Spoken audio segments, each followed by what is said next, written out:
Hello dear friends, आप सभी ने बहुत सारे कमेंट किए कि सर हमें फिजिक्स के बारे में बताओ। देखिए, सबसे पहला पॉइंट तो ये है कि जो जेट एग्जाम देने वाले हैं इसमें फिजिक्स और मैथ के बच्चे काफी कम हैं, इसलिए मैंने फिजिक्स और मैथ्स के बारे में इतना आपको आइडिया नहीं दिया था। लेकिन फिर बच्चों के जब कमेंट्स आने लगे तो मुझे फिजिक्स के बारे में बताना पड़ रहा है। मैंने मेरे सीनियर जो टीचर्स हैं उनसे मैंने बात की और जो जेट को 10-12 साल से पढ़ा रहे हैं उन फिजिक्स के टीचर से मैंने बात की तो उन्होंने कुछ टॉपिक्स बताए हैं और मैंने खुद ने भी सेल्फ एनालिसिस किया है। तब मुझे पता चला कि हाँ, सच में ये वो टॉपिक्स हैं जिनको अगर आप एक बार लास्ट टाइम पे रिवीजन कर लेते हो, लास्ट के 5-7 डेज जो आपके पास बचे हैं इनमें अगर आप रिवीजन कर लेते हो तो आप यकीन मानिए फिजिक्स में 30+ क्वेश्चन करके आ जाएंगे। कितने क्वेश्चन करके आ जाएंगे? 30+ क्वेश्चन आप इजीली करके आ जाएंगे। जो एक नॉर्मल बच्चा होगा वो फिजिक्स में 30+ क्वेश्चन करके आ जाएगा। अब 30+ कितने ज्यादा एक्स्ट्रा जाते हैं वो आप पे डिपेंड करेंगे और पेपर के पैटर्न पे भी डिपेंड करती है सारी चीजें। लेकिन ये जो टॉपिक्स हैं 6 टॉपिक, इनमें से आपके 30 क्वेश्चन श्योरिटी के साथ मैच हो जाएंगे। तो देखिए, सबसे पहला टॉपिक है आपका ग्रेविटेशन। ग्रेविटेशन से एग्जाम में 2 से 3 क्वेश्चन पक्के आ रहे हैं, लेकिन फिर भी मैं आपके 2 क्वेश्चन ही ऐड कर लेता हूं कि ग्रेविटेशन के आपके ये समझ लीजिए 2 क्वेश्चन पक्के आते हैं। उसके अलावा देखिए, थर्मल प्रॉपर्टीज है। आपके थर्मल प्रॉपर्टीज में आपको देखना होता है टेम्परेचर केल्विन में, फारेनहाइट में, ठीक है। यहां से आपने एक छड़ ली, इस जगह से आप एक छड़ ले रहे हो, यहाँ पर टेम्परेचर 100 डिग्री है, यहाँ पर 0 डिग्री है, तो बीच में एक पॉइंट ले लिया, यहाँ पर टेम्परेचर कितना होगा, ये इतनी डिस्टेंस पे, इतनी डिस्टेंस पे। तो ऐसे वाले क्वेश्चन भी आपके इसमें पूछे जाते हैं। उसके अलावा थर्मोडायनेमिक्स और केटीजी, यहाँ पर एक स्वतंत्रता की जो कोटि है उसका क्वेश्चन आता है। उसके स्वतंत्रता की कोटि के अलावा यहाँ पर आपके जो केल्विन साइकिल है वहां से क्वेश्चन आता है, ठीक है, और एनर्जी से रिलेटेड क्वेश्चन आते हैं। तो इस तरह से ये दोनों टॉपिक्स हैं, यहां से आपके 5 से 6 क्वेश्चन पक्के आ जाते हैं। कितने क्वेश्चन आ जाते हैं? 5 से 6 क्वेश्चन इन 2 टॉपिक से आपके अच्छे से आ जाते हैं, ठीक है। उसके अलावा इसमें एसएचएम और वेव, देखिए एसएचएम और वेव से ना, अब दरअसल क्या होता है हर बार ना थोड़ा पैटर्न थोड़ा चेंज होता है।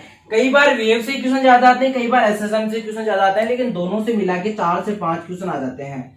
और उनमें देखना आपको ये पॉइंट पता लगेगा कि या तो एसएचएम से 3-4 क्वेश्चन आ रहे हैं या फिर वेव से 3-4 क्वेश्चन आ रहे हैं। अब हर बार पैटर्न चेंज होता जा रहा है तो मैं खुद कंफ्यूज हूं इनमें कि इस बार एसएचएम से आएंगे या वेव से आएंगे, लेकिन दोनों से रिलेट करके 5 क्वेश्चन पक्के आएंगे। यानी आपको दोनों टॉपिक आपको पढ़ने होंगे, एसएचएम और वेव। जो 11th क्लास में एनसीईआरटी का टॉपिक है एसएचएम और वेव, वो आपको अच्छे से पढ़ लेना है। यहीं से आपके 4 से 5 क्वेश्चन पक्के आने वाले हैं। और सबसे हॉट और इंपॉर्टेंट टॉपिक कौन सा है वो मैं आपको बता देता हूं, इलेक्ट्रो, कैपेसिटर और करंट।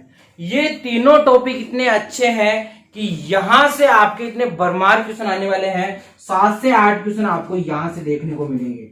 7 से 8 क्वेश्चन आपको इलेक्ट्रो, कैपेसिटर और करंट से आपको देखने को मिलेंगे। यहीं से बहुत शानदार, इसमें करंट सबसे इंपॉर्टेंट है। करंट इलेक्ट्रिसिटी से सबसे ज्यादा क्वेश्चन आपको देखने को मिलेंगे। और आपके मैग्नेट या चुंबक के आपके 3 लेसन है, ठीक है। चुंबक के आपके एनसीईआरटी के अकॉर्डिंग 3 लेसन है और उन तीनों में से आपके 4 क्वेश्चन के समथिंग 4 से 5 क्वेश्चन आपको वहां पर भी देखने को मिलेंगे। उसके अलावा एक लास्ट टॉपिक और है आपका मॉडर्न फिजिक्स। क्या है मॉडर्न फिजिक्स? देखिए, मॉडर्न फिजिक्स के इसलिए मैंने ऐड किया है कि मॉडर्न फिजिक्स से 2 से 3 क्वेश्चन ही आएंगे। 3 लेसन है लेकिन 2 से 3 क्वेश्चन आएंगे। फिर भी मैं इसे इसमें ऐड इसलिए कर रहा हूं कि मॉडर्न फिजिक्स के क्वेश्चन आपके जो 12th की जो आपकी केमिस्ट्री सब्जेक्ट है, आपको केमिस्ट्री का पेपर भी देना होगा साथ में, तो केमिस्ट्री में भी मॉडर्न फिजिक्स के क्वेश्चन आपको देखने को मिलते हैं। 2 क्वेश्चन आपकी केमिस्ट्री में भी आते हैं, तो 2 से 3 क्वेश्चन यहां ऐड कर लीजिए, 2 क्वेश्चन वहां ऐड कर लीजिए। टोटल आप 5 क्वेश्चन करके आ रहे हो। 2 क्वेश्चन ही नहीं करके आ रहे हो, बल्कि टोटल आप कितने क्वेश्चन करके आ रहे हो? 5 क्वेश्चन आप मॉडर्न फिजिक्स के करके आ रहे हो। मॉडर्न फिजिक्स पढ़ने से आपके 5 क्वेश्चन हो रहे हैं। अब देखिए, ये वाले क्वेश्चन आपके टोटल हो गए हैं 30 क्वेश्चन। कितने क्वेश्चन हो गए? आपके 30 क्वेश्चन हो गए हैं और 120 मार्क्स आप यहां पर लेके आ जाते हो। उसके बाद फिर आपको देखना है कि अगर आपके पास टाइम बच रहा है, अभी टाइम है, सफिशिएंट टाइम है। जिन बच्चों ने इनका पहले से रिवीजन कर रखा है उनके लिए पूरा पढ़ना 1 से 2 दिन 3 दिन खींच के है। इससे ज्यादा फिजिक्स में इतना टाइम नहीं लगने वाला है। लेकिन अगर आपके पास उसके बाद भी अगर टाइम बचता है तो आप टॉपिक्स पढ़ सकते हो। लेसन की बात नहीं कर रहा, पूरी यूनिट की बात नहीं कर रहा, टॉपिक पढ़ सकते हो। 2-3 टॉपिक हैं, जैसे एक तो डायोड का, डायोड में एंड गेट हो गया, आपके नोर गेट हो गया, नेंड गेट हो गया, ठीक है, नोट गेट हो गया। तो ये वाले जो 5-6 प्रकार के आपके गेट हैं, इन गेट का एक क्वेश्चन आता है एग्जाम में, लेकिन वो रिपीटेशन पे डिपेंड करता है। एक बार आता है, एक बार नहीं आता, एक बार आता है, एक बार नहीं आता। अगर आता होता, अगर रेगुलर ही आ रहा होता तो मैं इसमें ऐड कर सकता था उसे कि बेटा आप गेट पढ़ लेना, लेकिन वो रेगुलर नहीं आता है, कभी आता है कभी नहीं आता है। इसलिए मैंने इसको साइड टॉपिक रखा है कि अगर आपकी किस्मत अच्छी रही और आप पढ़ के गए तो डायोड में से एक क्वेश्चन आ सकता है। उसके अलावा दो टॉपिक और है, रोटेशनल मोशन और centre of mass. Rotational motion और सेंटर ऑफ मास से एग्जाम में 1 से 2 क्वेश्चन पक्के देखने को मिले हैं। इन दोनों चैप्टर से आपको 3 क्वेश्चन एग्जाम में जरूर मिलेंगे, रोटेशनल मोशन और सेंटर ऑफ मास से।